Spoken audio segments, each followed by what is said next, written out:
Hi, and welcome to another episode of From the Luthier's Workbench. Today I'm going to introduce, demonstrate, test, and review a new product for clear coating guitars. And the product I'm talking about is called Centurion. And this is manufactured by a company in McKinney, Texas called CIC Coatings. CIC Coatings has been around for a while, and they make a wide variety of different types of finishing products. These are typically classified as solvent-based or water-based. And this particular product that I'll be testing is a water-based 2K polyurethane as opposed to a 1K polyurethane. Now, for those of you who don't know what a 1K or a 2K polyurethane is, let me explain. When you go into the hardware store and buy a can of polyurethane, typically what you're getting is either a solvent-based polyurethane or a water-based polyurethane. And it comes in a can like this.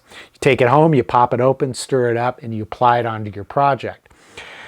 That's a 1K polyurethane. 1K means one part. There's just what's in the can.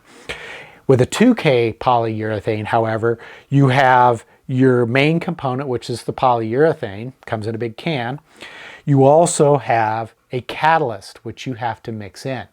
And when you mix the catalyst into the polyurethane, that triggers a cross-linking process, which will result in the polyurethane drying and curing much harder and more scratch resistant than your typical 1K polyurethane. Now, 2K polyurethanes have been around for a while, and they're used quite a bit in the automotive industry as well as furniture making and cabinetry. And the folks that use these products recognize them for their incredible durability. The scratch resistance of a 2K polyurethane almost approaches that of polyester. Not quite as hard and scratch resistant as polyester, but pretty close. And when you consider the difficulty and the challenges of applying polyester, these 2K polyurethanes are much more attractive because they're much easier to apply. Now, for years, the only way you could get a 2K polyurethane was as a solvent-based product. And of course, that means you have to use solvent to thin it and solvent to clean up your equipment once you're done spraying. And of course, the solvent is toxic and highly flammable. So that means the 2K polyurethanes really weren't a viable option for small shop luthiers such as myself, because we don't have the facilities where you can safely apply it. Well, now we've got a 2K water-based option, which is available. So what I want to do is I want to test this product, and I want to see if it actually is as durable as a solvent-based 2K polyurethane, and whether or not it's going to be an option for those of us who build guitars. So what I'm going to do is head out to the shop and spray some of this stuff and see what we come up with.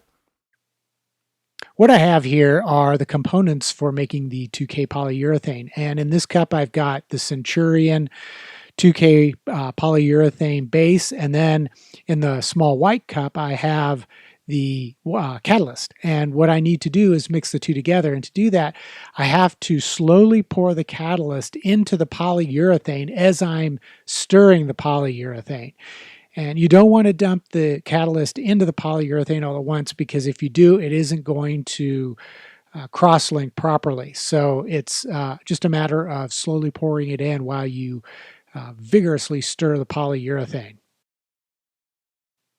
Then I'll continue to thoroughly stir the two components together, make sure I get everything mixed up. And as you'll see here, it takes on kind of a consistency. It's almost like a pancake batter. Not quite as thick as pancake batter, but it kind of seems that way. And I could tell right away that I wouldn't be able to spray this as is through my little HVLP gun. I'm sure you could probably do it with other types of spray equipment, but I've got a 1.5 millimeter needle on my gun, and I just know that this isn't going to go through as is. Fortunately, thinning this is just a matter of adding some water. And what I'm going to do is add about, probably 2 to 3 grams of water, which I'll stir in, and it quickly mixes into it and thins out the viscosity to a point where I'm pretty confident I can spray it. And as always, I'll pour it through a paint strainer into my spray gun.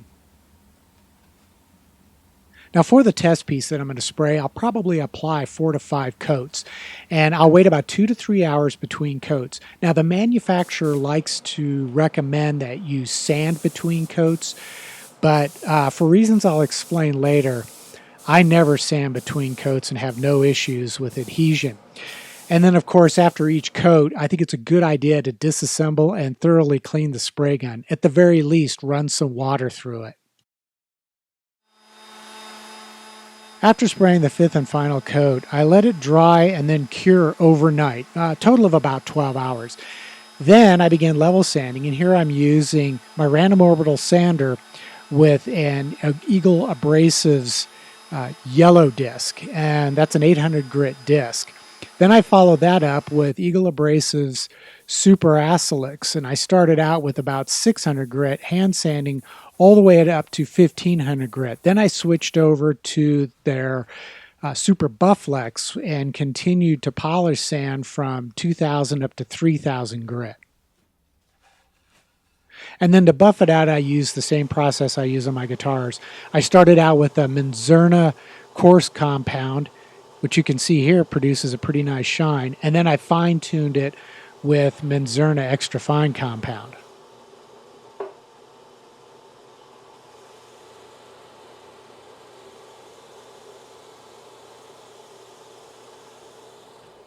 Okay, so let me explain how my scratch test works, because it's a little bit of theory and it's not really what I would call an industry standard test. It's my own concept, but it's a test that I've done many times in the past, and it gives me a pretty good idea of how durable and how scratch resistant a clear coat finish is. But what I'm going to do is I'm going to take this is an extra coarse synthetic scrub pad. I think I picked these up at Home Depot. I can't really remember for sure where I got them, but what I'll do is I'll place this on the surface that I'm going to test. Then I'm going to take a 5-pound weight and place that right on top of it. What I'm going to do next is I'm going to push this the entire length of this test piece. And what this is going to do is it's going to scratch the surface. And I can tell by the frequency of scratches and the depth of the scratches how hard and how durable this clear coat is. Now this test relies on a couple of rules of thumb. One is the softer and less durable a clear coat finish is, the more scratches are going to be on the surface. Also, those scratches are going to probably be deeper than they would if the clear coat was more durable. If the clear coat is really hard and really durable, there'll be fewer scratches, and those scratches aren't going to be as deep. Now, you're probably wondering, well, how do you check the depth of scratches? I mean, it's easy to tell, you know, the number of scratches just by looking at it, but how do you tell the depth of the scratches? How do you measure that? Well, my technique is to try to polish out those scratches. If I can polish out the scratches, that means the depth of the scratches is just right at the very surface of the clear coat. If I can't polish out the scratches, that means the depth goes deep enough into the clear coat to where I can't polish them out. What I would have to do to get rid of them would be to go back and re-level sand and re-polish sand and then rebuff it. So what I'm going to do now is I'm going to see if I can polish out these scratches. I buffed out a narrow section of the surface and used very light pressure with the Menzerna extra fine compound.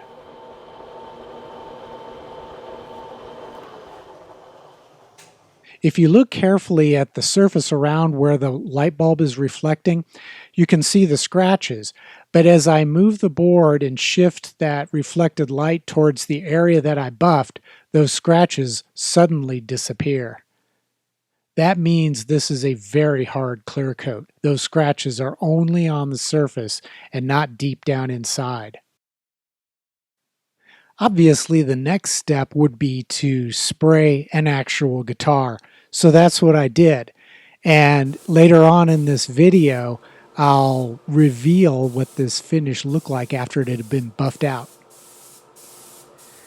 Let me explain how I applied this product. What I did was I sprayed 5 coats about 2 to 3 hours apart and then let it cure for 6 to 8 hours before I level sanded, polish sanded, and buffed it out to a high gloss shine.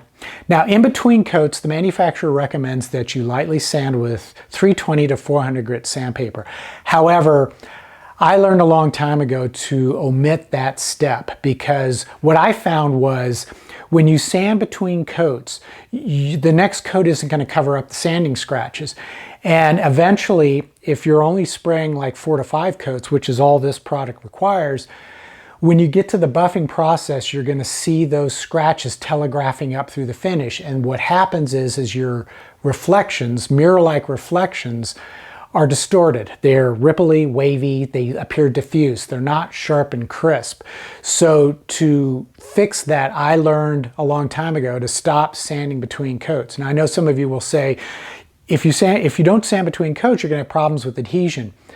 I have never found that to be an issue with any of the water-based polyurethanes that I've tested and used over the years. In fact, this particular product, when you mix the catalyst into the polyurethane, it is so sticky, I can't imagine that it wouldn't stick to anything. I think it would stick to glass. That's how sticky this stuff is. In fact, you've got to wear gloves when you're handling especially the catalyst because it's like glue. So I'm not the least bit worried about adhesion between coats. Now, another issue that could come up is witness lines. Since you're laying coat on top of coat without sanding, it isn't going to necessarily blend as well together. So you might think, well, that's going to cause a problem with witness lines when you level sand and then buff it. Since I'm using a buffing machine, that's never been a problem. I've always been able to melt away witness lines. So that doesn't become an issue. And as a result, I'm able to get that perfectly sharp, super crisp, mirror-like reflection. And I really think that that is what separates the amateur finisher with the pro finisher. Now, when you spray each coat, it's going to take about 10 to 15 minutes for it to dry to a touch. Consequently, you're going to think, well, then that means I can spray each coat every 10 to 15 minutes. No, you really need to let the catalyst do its cross-linking deal with the polyurethane. So give it 2 to 3 hours at least before you spray your next coat. And in fact, I would consider spraying a maximum of 3 coats per day. So it's going to take you a day and a half to apply the 5 coats that you need on a guitar body. When you spray the coat and let it dry, the first thing you're going to want to do after you finish spraying it is to clean out your spray equipment. And that means pouring the contents of your pot into a separate container and then at the very least running water through your spray gun. I would recommend disassembling the spray gun because this stuff will gum up around your needle nozzle and air cap. So you want to make sure that those are thoroughly clean before you go to spray the next coat, because if they aren't, you're going to have either problems getting the spray to appear at all, or it's going to splatter all over your guitar. And because of how fast this stuff dries, if it splatters, it's going to dry like that. So you want to make sure your gun is clean between applications. Another important factor is the safety and health of you and everyone around you in your work area. When you're mixing this stuff, I recommend wearing gloves because as I understand it, this is a bit of a skin irritant, but it's super sticky and it's really hard to get it off your skin. So definitely wear gloves as you're mixing it. When you're spraying it, you're going to want to wear your eye protection as I did, and you're going to want to wear a good respirator with the right kind of filters. And you need filters that are going to filter out synthetic airborne fluids and vapors. And then of course you're going to want to cover all your skin and then spray in a well-ventilated area. I use a small portable spray booth, as you see, and that spray booth pulls the air away through a filter and then pumps it out of my shop. And that's really what you want to do. This part of the product, this component, the catalyst, contains isocyanates, which are a known respiratory irritant as well as a bit of a skin irritant and eye irritant. So you need to take care when handling this stuff. But in truth, all the precautions that I take to use this are exactly the same that I take for applying any product. Even just a 1K water-based polyurethane that's advertised as being environmentally safe, non-toxic, low VOC, I still wear that stuff because remember, any overspray floating in the air, that's not just empty water droplets, that's chemicals and fine particles of plastic. And you don't want to breathe that stuff in. So it's just common sense to use the right PPE while you're spraying this equipment or spraying this finish on your guitars. So that's basically the technique that I'm using to apply this. Oh, there is one other thing. As you're spraying, and this is really important, you may notice kind of a bluish, milky white haze that appears in the finish. That's fairly common with water-based polyurethanes, but what that means is you're spraying too heavy. Back off. And don't panic, because even though you can see that bluish milky white haze, doesn't mean it's there permanently. Now here's some video of the guitar that I just shot, and I deliberately sprayed one coat really heavily, and here I'll freeze a frame so that you can see kind of what that haze looks like. 10 to 15 minutes later, that haze had disappeared. As it dries, it goes away. So if you see it, that means you need to back off, but you don't have to panic because it isn't going to dry in the finish that way. It's going to clear out and dry crystal clear. So just be aware of that. So that's basically the approach that I use to spraying this. It's really not different than spraying any other kind of clear coating product. Okay, so this is what the finish looks like after I sprayed the 5th coat, and that was about an hour ago. So as you can see, there's a little bit of a texture, like an orange peel type texture, but it's very subtle. And this is actually about the smoothest finish, water-based finish that I have ever sprayed. So I'm pretty confident that in 6 to 8 hours when I start level sanding, it's going to be easy to do. 8 hours after I had sprayed the 5th and final coat, I level sanded and polish sanded the finish and then took the guitar to the buffing machine. And this is the result. As you can see, we get nice reflections in the window test. Now these reflections aren't absolutely distortion free because the top of this guitar is a tiger striped flamed maple, and that can be really tough to get perfect reflections. But this is just a test guitar that I've been using for the last couple of years for testing finishes. But as you can see on the other side, we get nice tack sharp reflections. So that, coupled with the finish's extreme hardness and super fast cure times, makes this a real winner in my opinion. Okay, some final thoughts on this Centurion 1800 series 2K water-based polyurethane. What's not to love about this stuff? It's water-based, so it's easy to thin with just plain water. You can clean your spray equipment with just plain water. You know, there's no need for toxic flammable solvents.